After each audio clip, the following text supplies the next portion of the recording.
Yung mga kabusing, tila nagpapahiwatig na ang isa nating pambato sa lightweight division na si former WBC featherweight champion na si Mark Magsayo sa kanyang sunod na laban.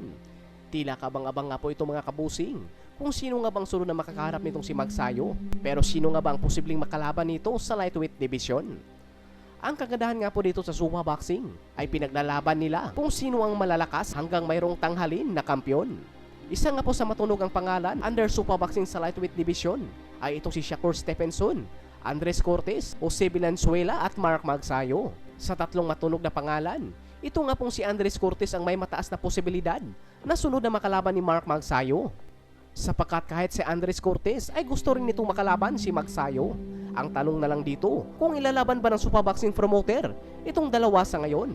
Kahit wala pang napatunayan itong si Andres Cortes o major belt na nahawakan, ay masasabi natin na isa itong elite fighter. Kaya kung magawang matalo ito ni Mark Magsayo, paniguradong lalong maging matunog ang kanyang pangalan sa lightweight division. Pero ang tanong, kakayanin ba ni Mark Magsayo talunin itong si Andres Cortes? Huling laban nga po ng dalawa ay sa nakaraang April 4. Sabay lumaban itong dalawa, co-main event naman si Magsayo at main event naman si Andres Cortes, na may rumor nga pong kumakalat na undercard umano si Magsayo sa laban ng Garcia versus Conor Ben na gaganapin ngayong September 12. Isa nga po itong Zuma Boxing na napopromote sa labang ito. Kaya malaki ang posibilidad na mapasali si Magsayo. Lalong-lalo na, saktong 5 buwan ngayong September matapos ang huling laban ni Magsayo. Sa ngayon nga po ay puspusan na ang pag-iinsayo nitong si Magsayo kasama ang kanyang head trainer na si Marvin Sumudio.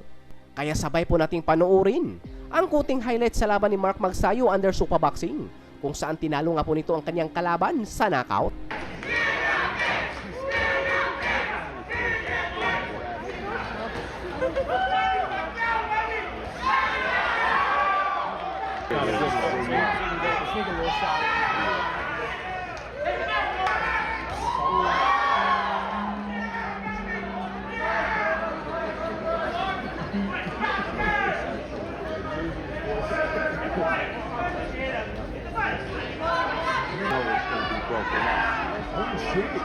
Wow, good.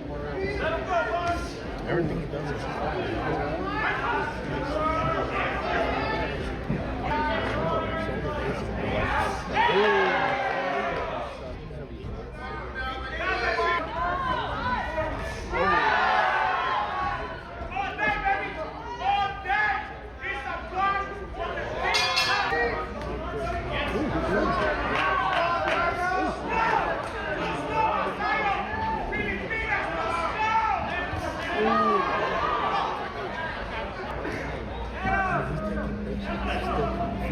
That's what.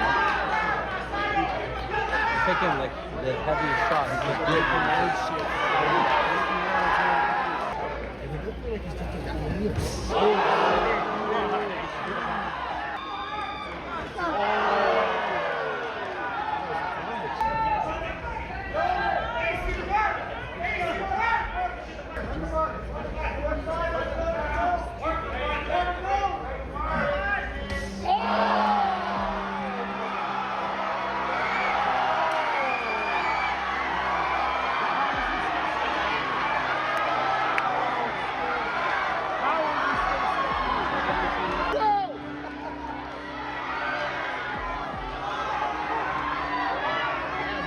Bro, even the other dude is confused.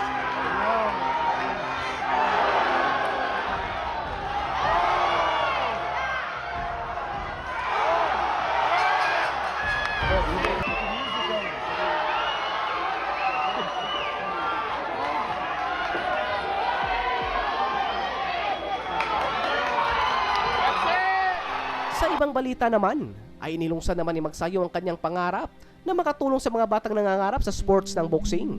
Ito nga po ang The Magsayo Foundation. Ang pangunahing layunin nito ay magbigay ng suporta sa grassroots sports, partikular sa mga batang atleta, upang matulungan silang maabot ang kanilang pangarap. Kaya suportahan po natin si Mark Magsayo sa kanyang bagong adhikain.